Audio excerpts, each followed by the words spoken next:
Hey everyone, welcome to the channel. If you're into true crime stories told straight up, no distractions, just the story, then you're in the right place. Make sure to hit that subscribe button and like each video so you don't miss the next case I cover.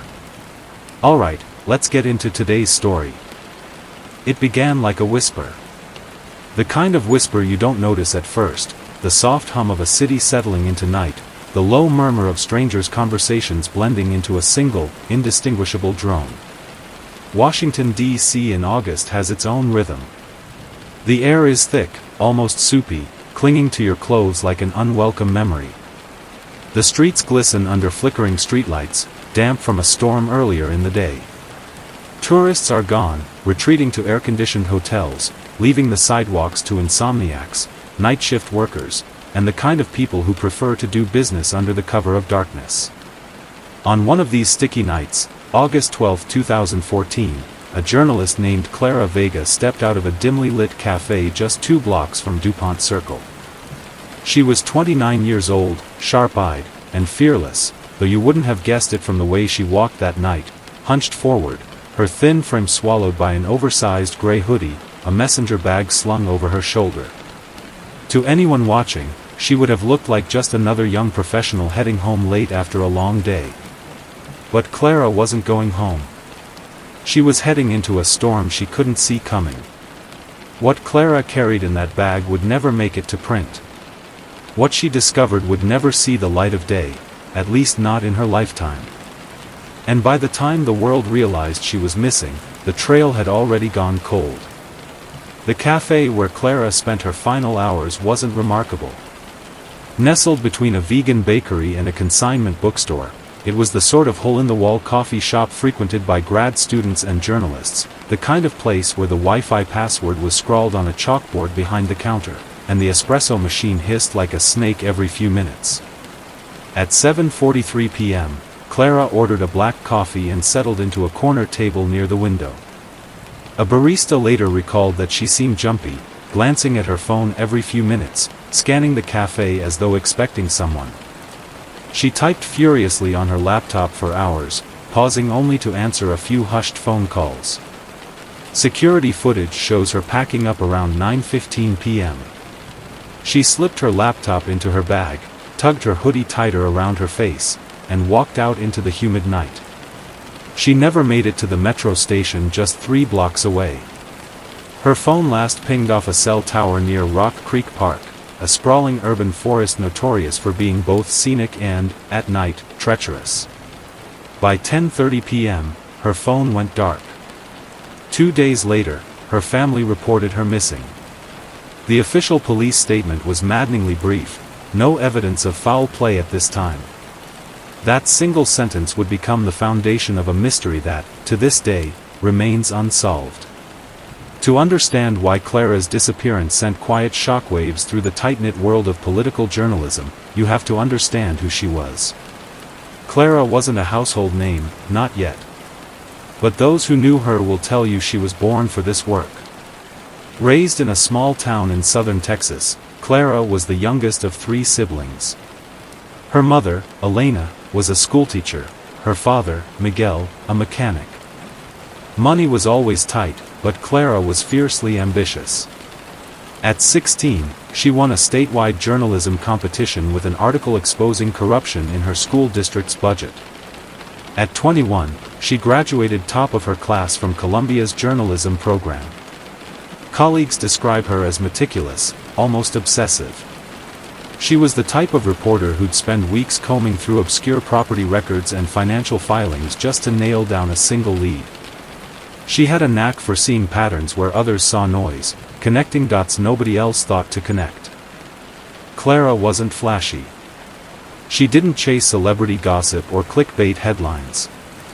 Her work focused on deep-dive investigations, stories about corporate lobbying, election funding, and government contracts.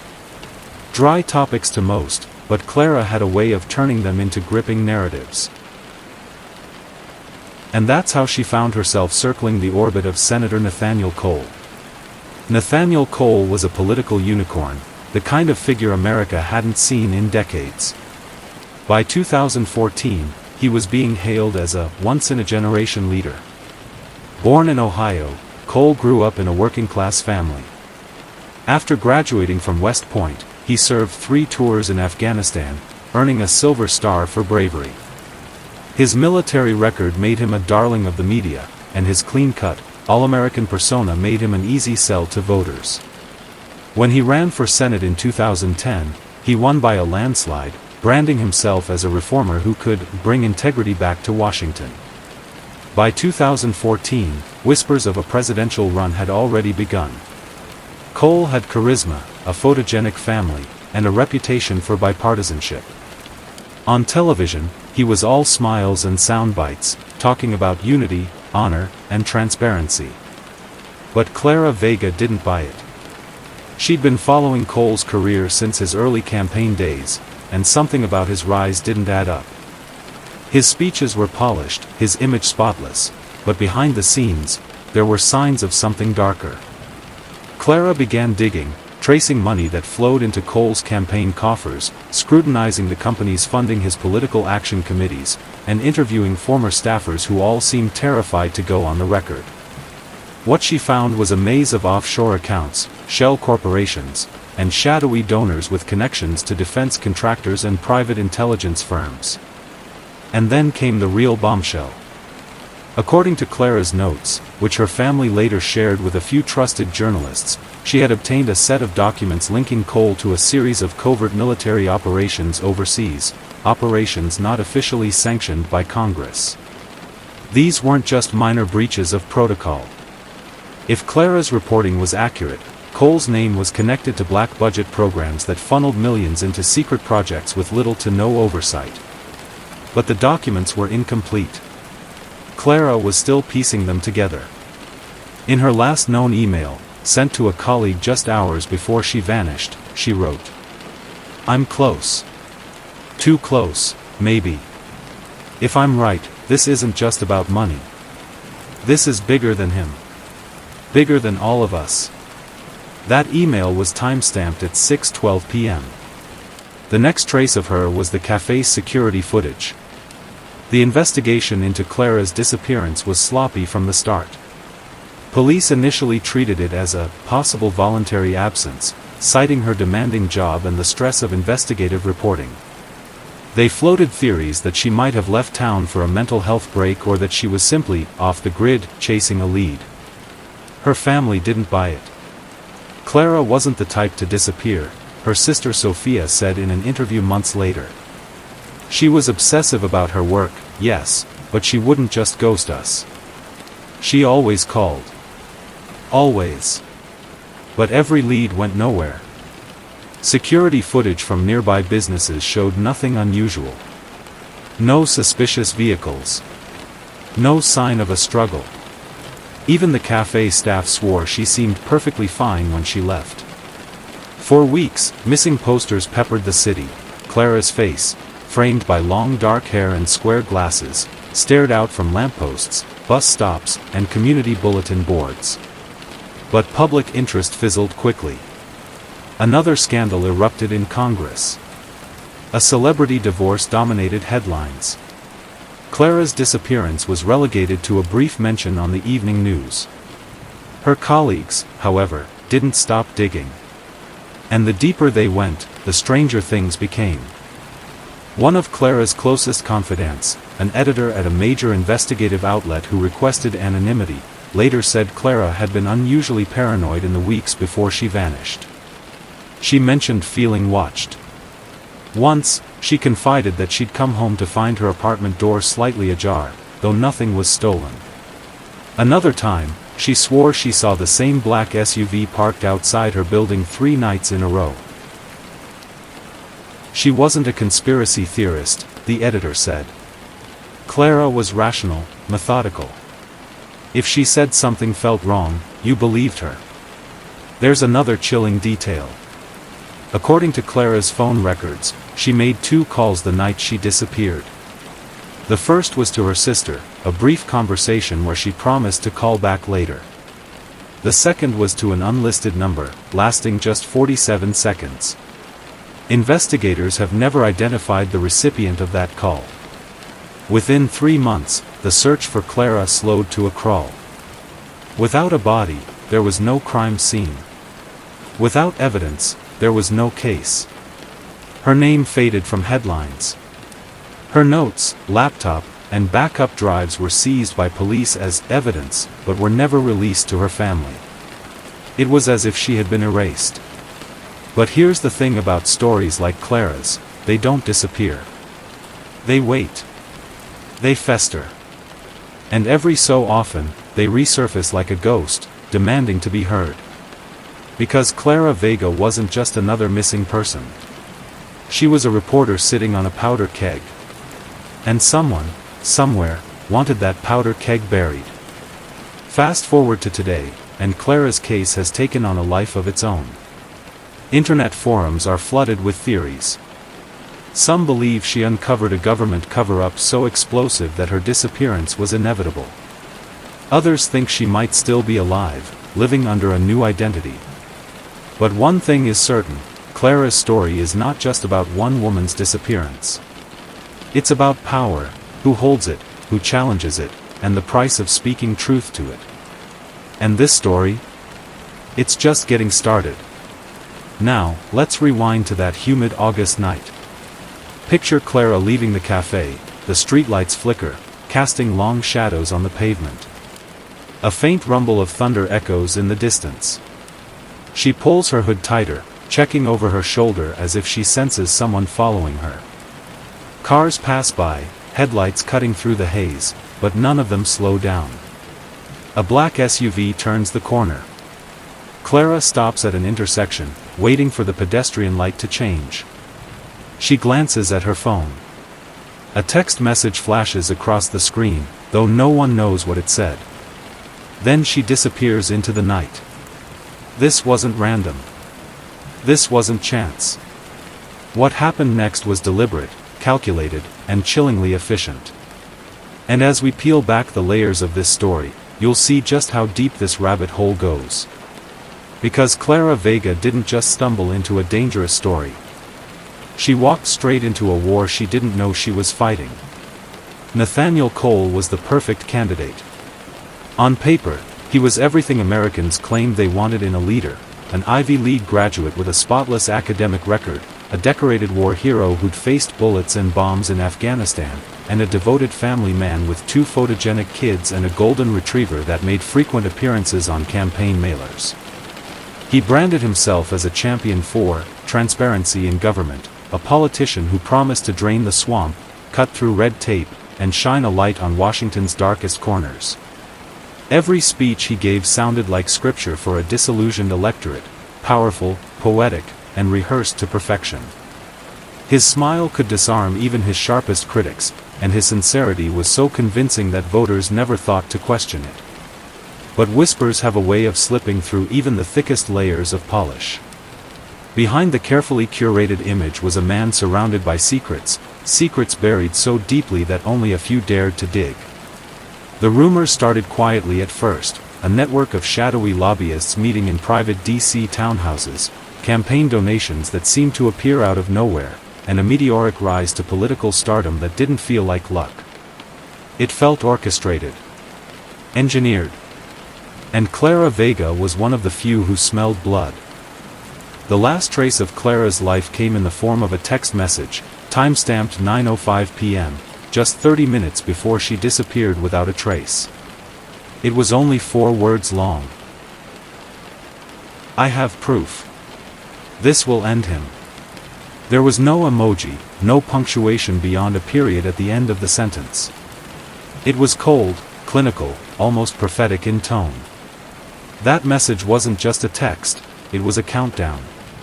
The recipient was a trusted colleague, another investigative journalist at the Herald.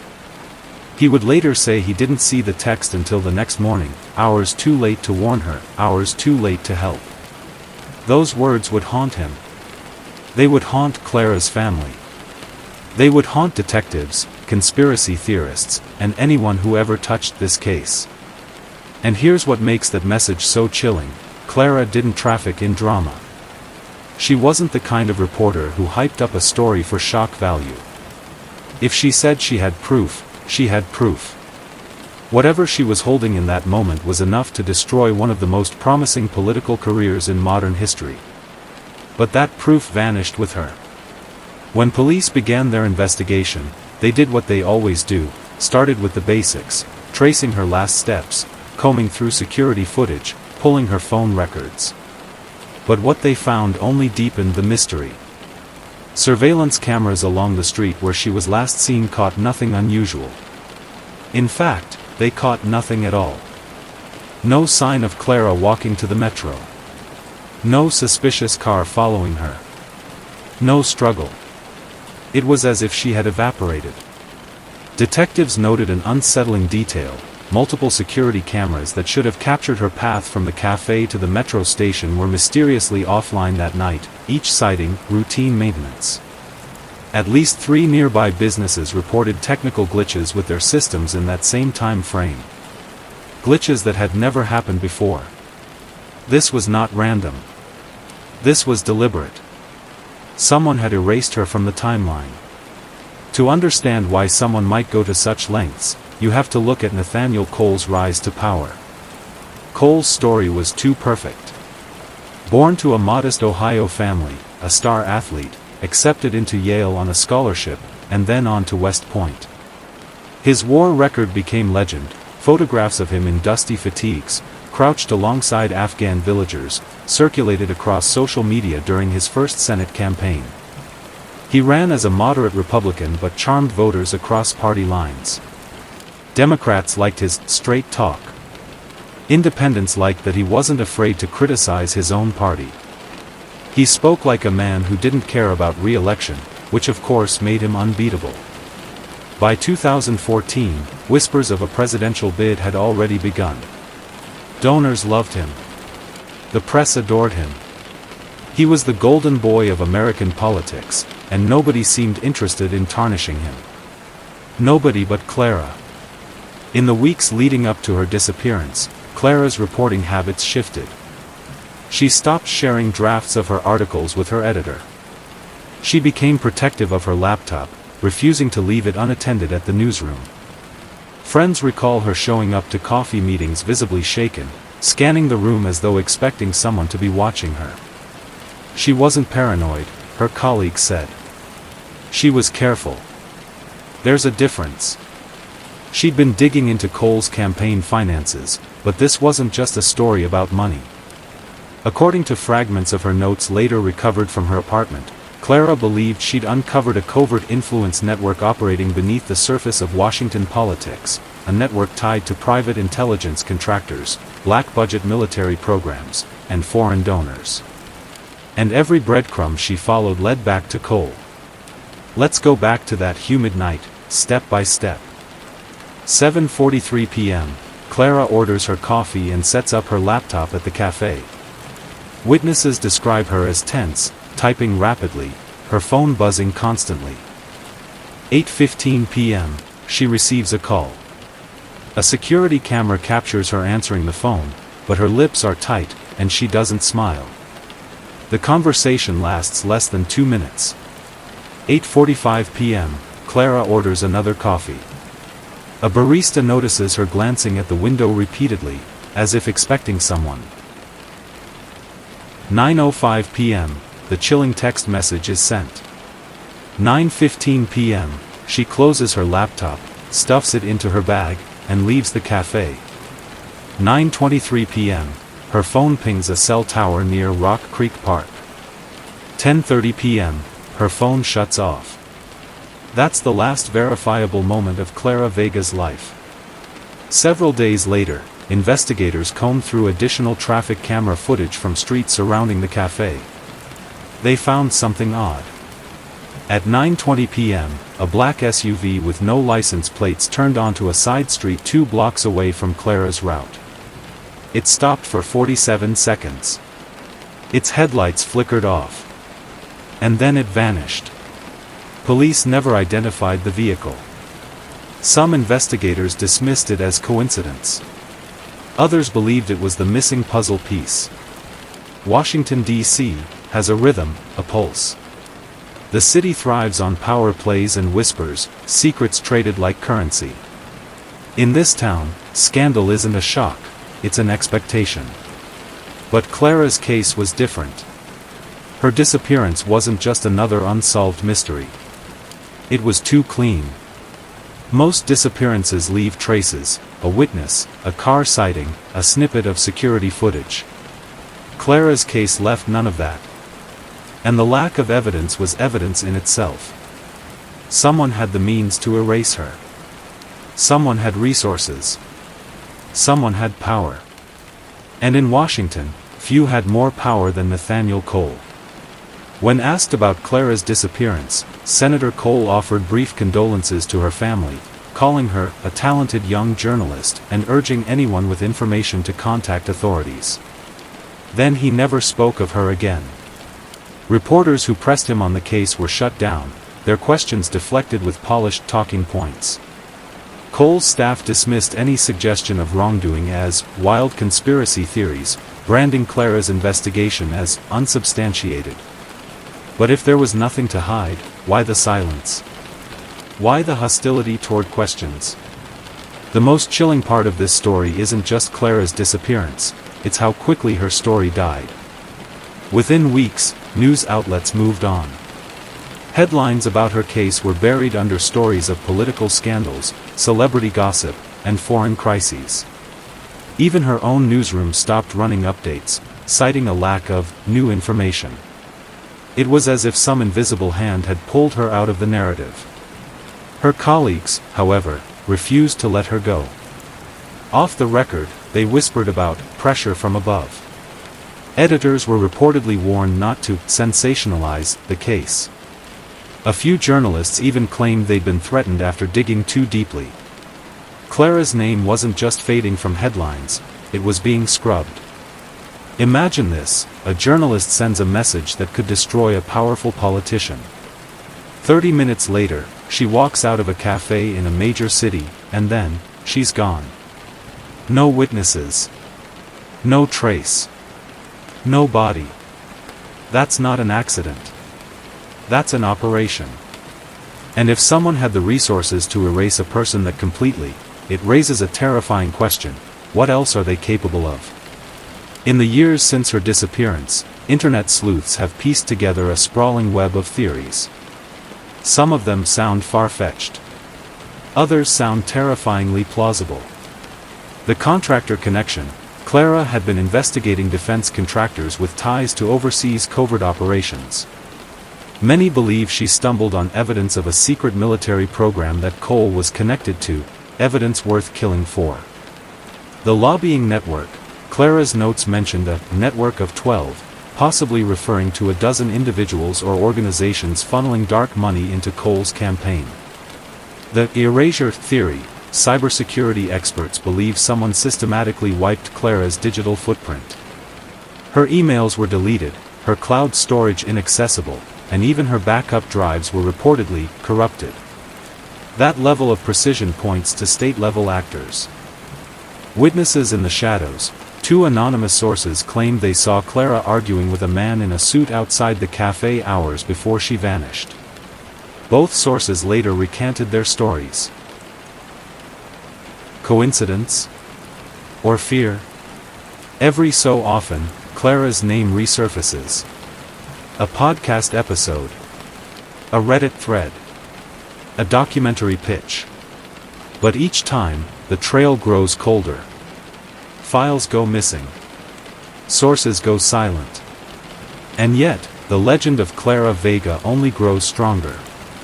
She has become a ghost haunting the corridors of power, a reminder that some stories are too dangerous to tell, and some truths too explosive to reveal. But here's the thing about ghosts: they don't disappear. They linger. They wait. And sometimes, they come back to finish what they started. Because Clara Vega didn't just vanish. She was silenced.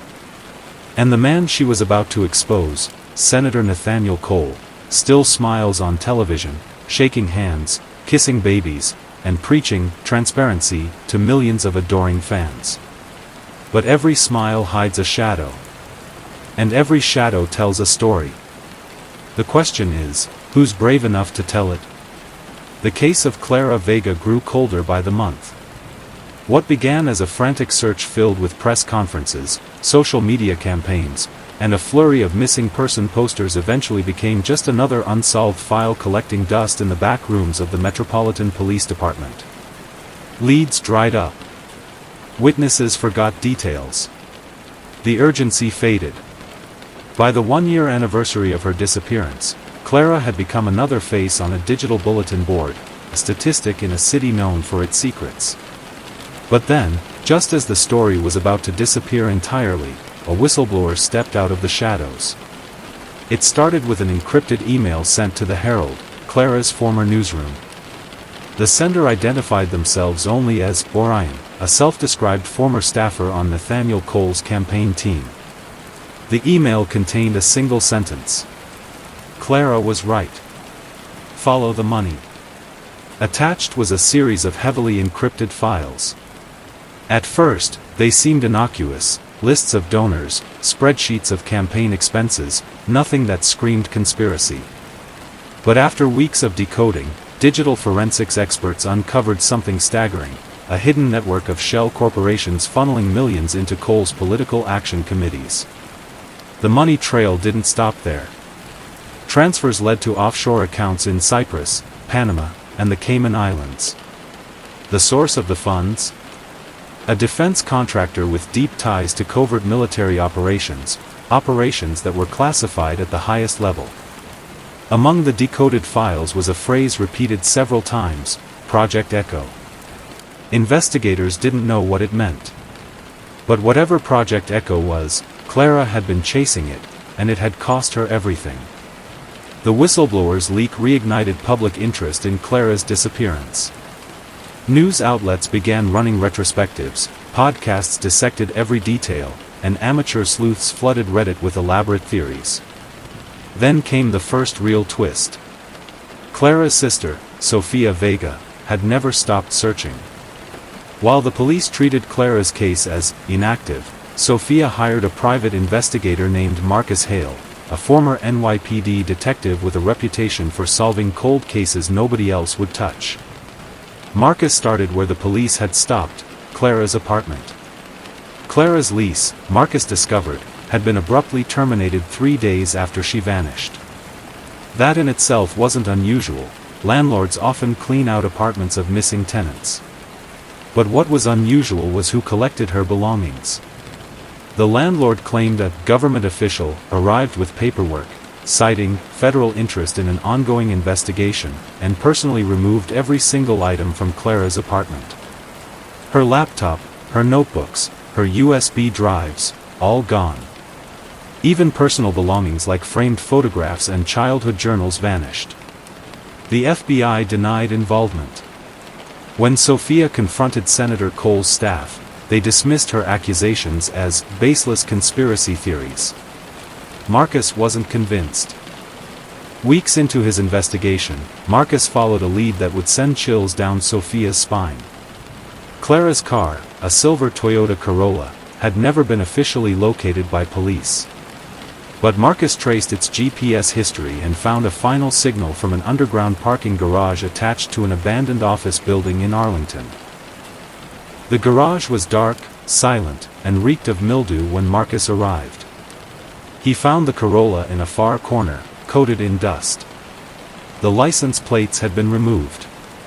When he opened the driver's side door, his stomach sank. The driver's seat was pushed all the way back, farther than Clara, who was barely 5'3", could have reached. Whoever drove her car last had been much taller. In the back seat, Marcus found a single strand of long dark hair, later confirmed to be Clara's. There were no fingerprints, no blood, no other forensic evidence. Just that seat, eerily reclined as if mocking anyone who came looking for her. This wasn't a car someone forgot to move. This was a car deliberately abandoned. Marcus turned his attention back to the encrypted files leaked by Orion. Among them, he found references to Project Echo, tied to defense contractor Aegis Dynamics, a company notorious for winning no-bid contracts for security consulting overseas. One particular email exchange stood out. From m.rosenberg@aegiston.com to n.cole@senate.gov. Subject: Echo. Funding secured.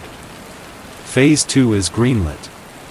Must ensure complete discretion. Vega may already be aware.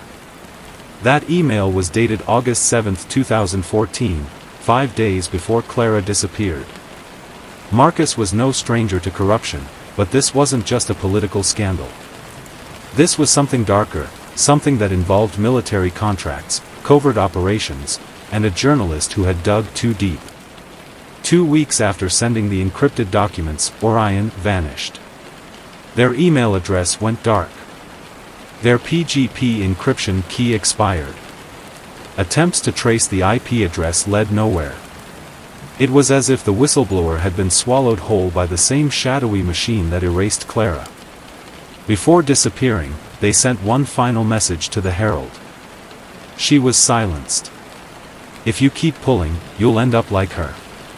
Senator Nathaniel Cole's public image never faltered. He continued his meteoric rise, delivering speeches about ethics reform while smiling in front of American flags and flashing cameras. Behind the scenes, he consolidated power, amassing support from lobbyists, corporate donors, and intelligence insiders. When asked about Clara, Cole deflected with polished ease. She was a promising young journalist. Her disappearance is a tragedy, and I hope justice is served. But I won't be distracted by baseless speculation. His words were calm, reassuring.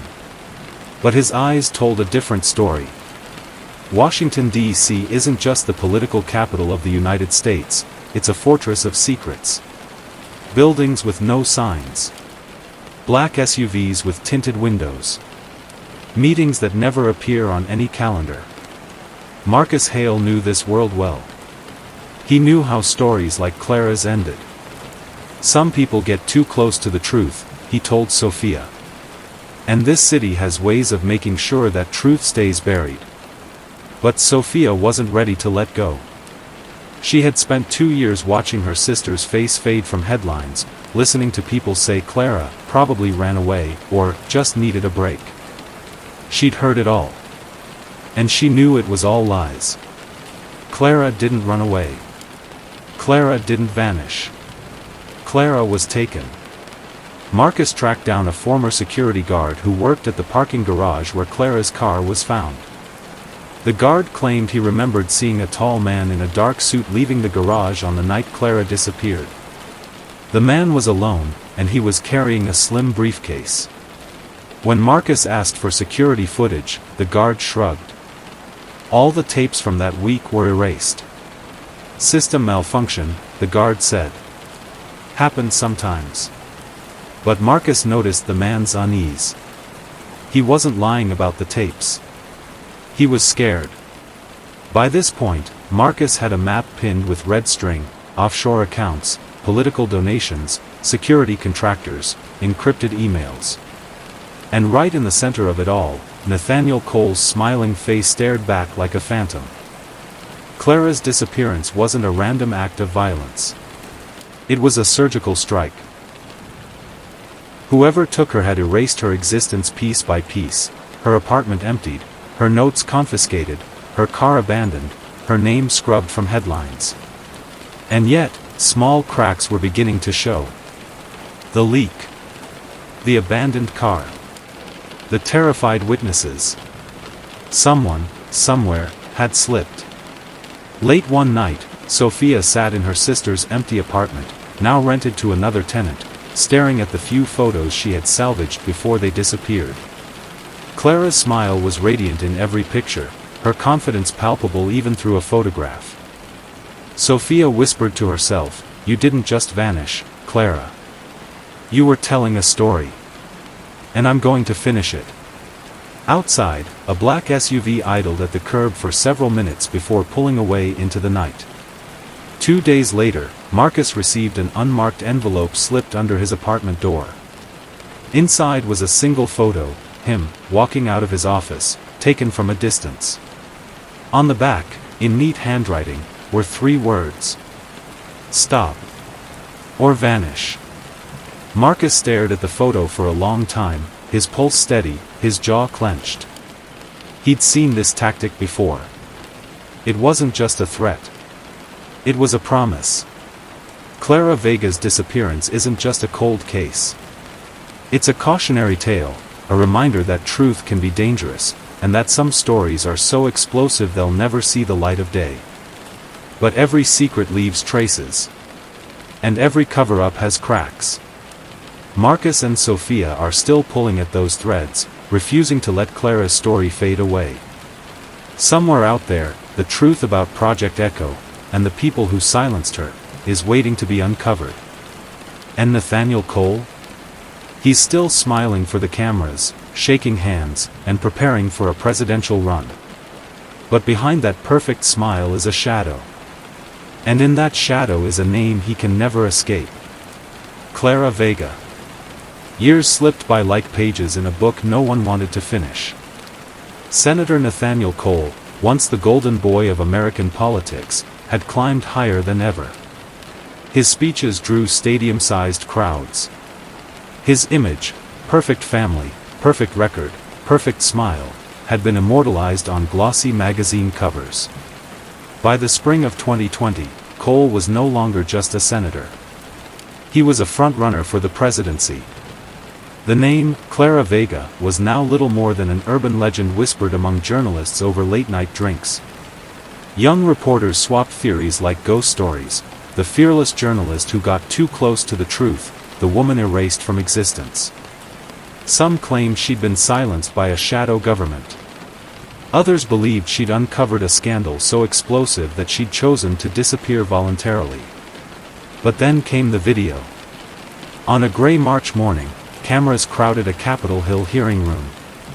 Cole had been called before a Senate Ethics Committee over allegations of financial misconduct, whispers that had grown louder in recent months, fueled by investigative pieces that refused to let Clara's name die.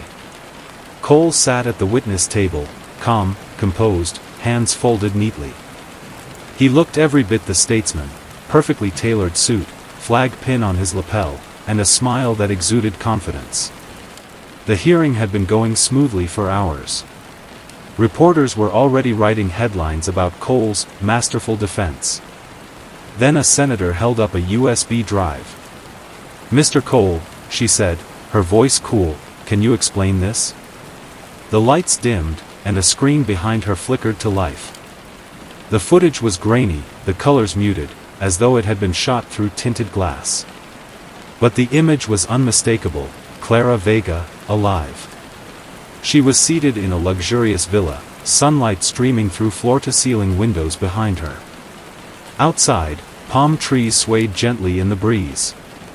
Clara looked healthy, calm, even serene. She wore a cream-colored blouse and minimal makeup, her hair neatly styled. In front of her was a thick stack of documents. A man's hand, face unseen, slid a pen toward her. Clara hesitated for a moment, then signed the first page. Then the next. And the next. The footage was time-stamped August 26, 2014.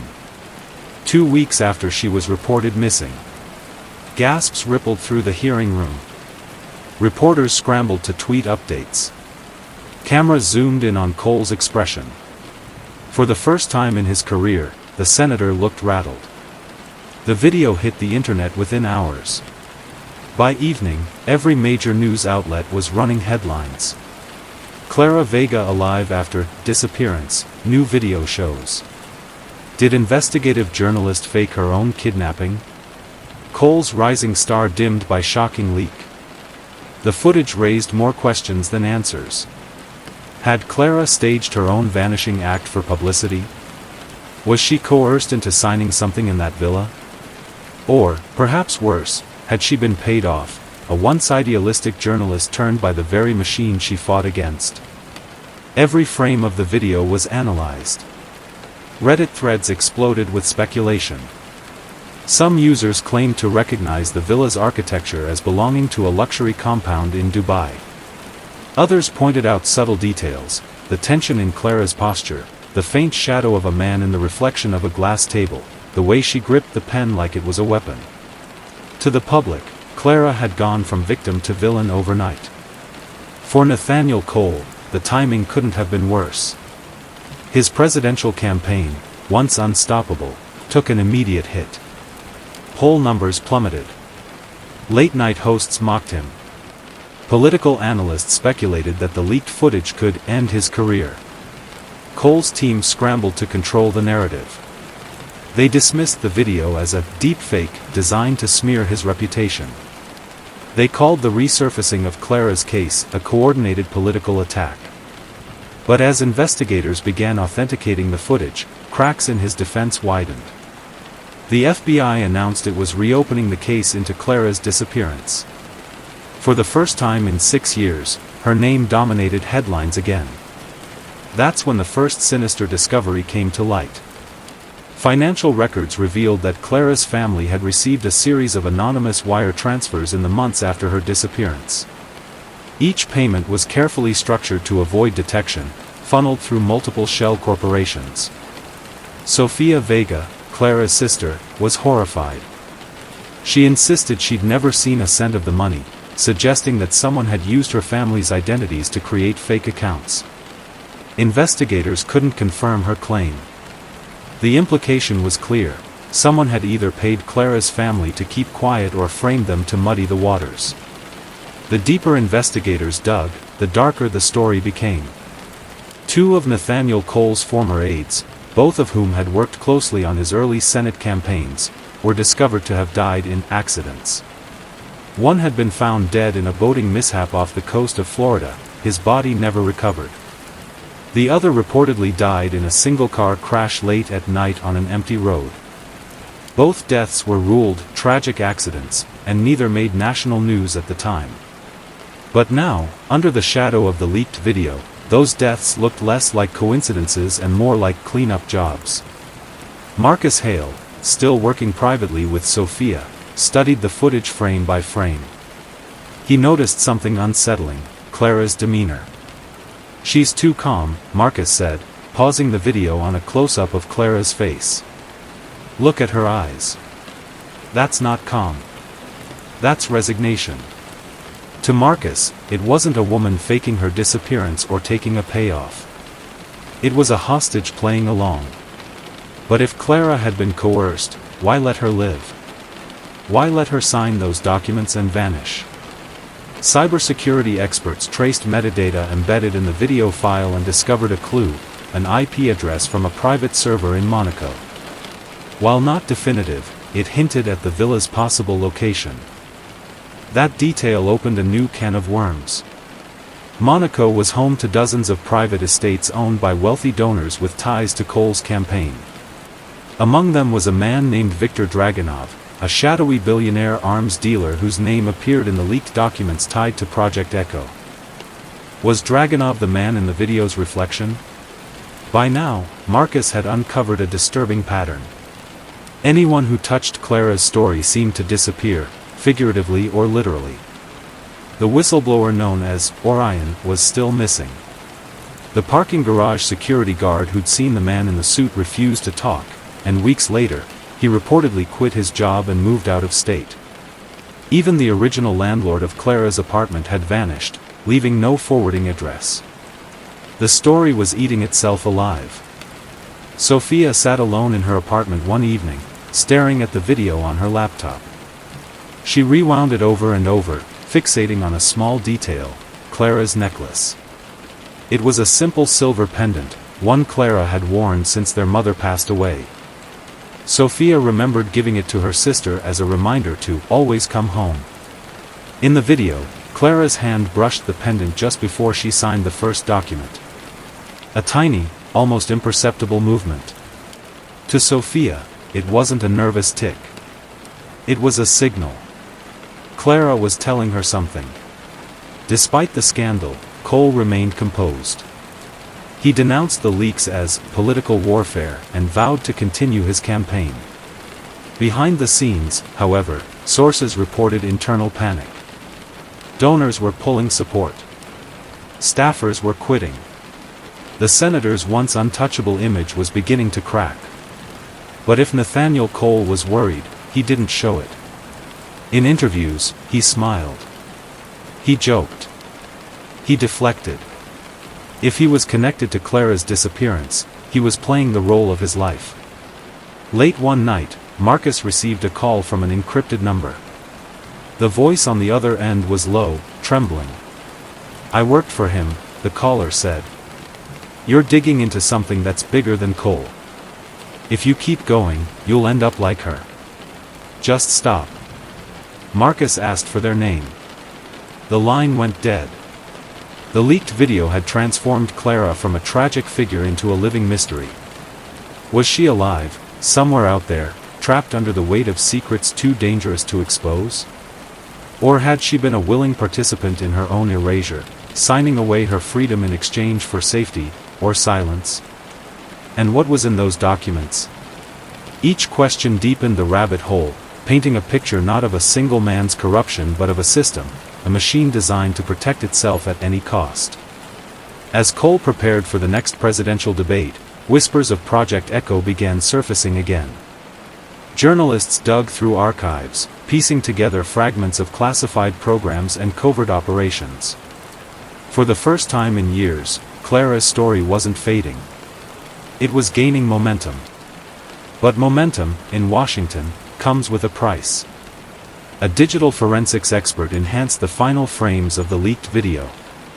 Just before the camera cut to black, a reflection in the glass window revealed a second man in the villa. He stood in the shadows, watching Clara sign the last page. His face was obscured. But his posture was military. His build was unmistakably tall. And in his hand, he held a phone. The screen glowed with a single word: confirmed. Clara Vega's story was no longer a cold case. It was a time bomb. And Nathaniel Cole was standing right on top of it.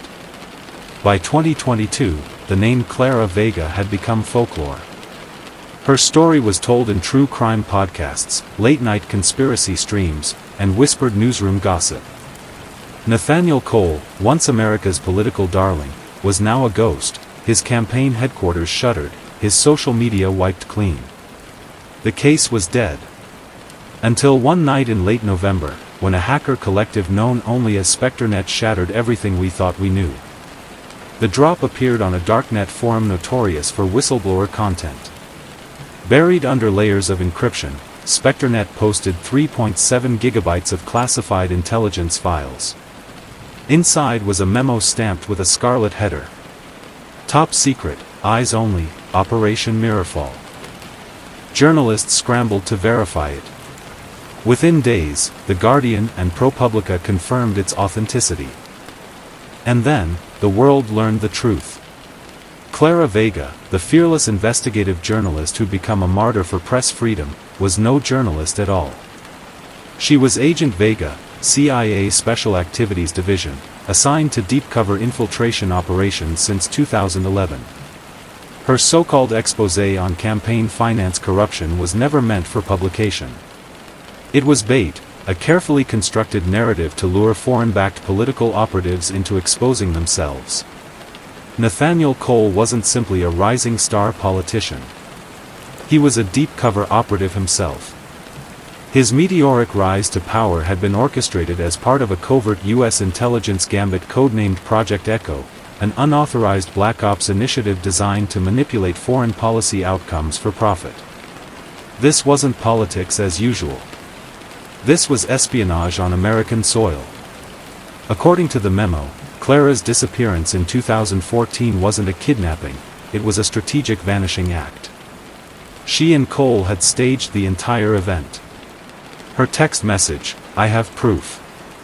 This will end him," was a planted breadcrumb. The chilling security footage of her calm demeanor in the villa wasn't evidence of betrayal, but part of a deeper operation. She wasn't being coerced. She was swearing allegiance to a shadow organization within U.S. intelligence itself. But something went wrong. The leaked files described Operation Mirrorfall as a catastrophic compromise. An unnamed foreign intelligence service reportedly infiltrated the sting, leading to the deaths of 2 undercover operatives and at least 4 civilian, collateral losses. Whistleblowers were silenced, money trails buried, and billions of dollars from defense contracts rerouted to black accounts. The operation spiraled. What was meant to be a precision strike on corrupt networks became a runaway machine with no brakes. The final pages of the memo were chilling.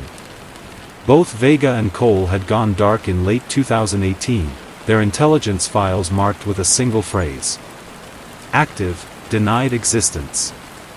They weren't missing persons. They weren't even fugitives. They were ghosts, operatives buried so deep in the system that even the FBI refused to acknowledge them. The last confirmed sighting of Cole placed him boarding a private jet in Switzerland. Clara was reportedly seen in Hong Kong, meeting with a known double agent. After that, nothing. Both vanished completely. SpectreNet's leak hinted at something even bigger, a rogue intelligence network operating parallel to official U.S. agencies. This shadow organization had no formal name, no paper trail, and no oversight. Some believed it was a breakaway CIA faction. Others claimed it was a multinational intelligence cartel made up of spies who had gone private. The leaked memo referred to them only as the Directorate. According to internal analysis, the Directorate had infiltrated multiple Western governments, rewritten financial records, and manipulated media coverage for years, all under the guise of counterintelligence. The video of Clara signing documents wasn't her betrayal. It was her initiation. Soon after the leak, investigative journalists around the world began receiving anonymous packages, encrypted hard drives containing snippets of classified intelligence. The contents painted a horrifying picture. Cole wasn't running for president as part of some political ambition. His campaign had been a psychological warfare experiment, testing the boundaries of voter manipulation, data mining, and narrative control. Clara wasn't trying to stop him, she was helping him, until the plan collapsed. In one decrypted file, Clara's codename was revealed: Siren 7. Cole's Atlas. Together, they were meant to dismantle the Directorate from within. Instead, they became its most powerful operatives. After the leak, more unsettling details surfaced. Investigators began connecting dots between Cole's circle and a series of accidental deaths that spanned nearly a decade. The boating accident in Florida. The victim was a CIA safehouse manager.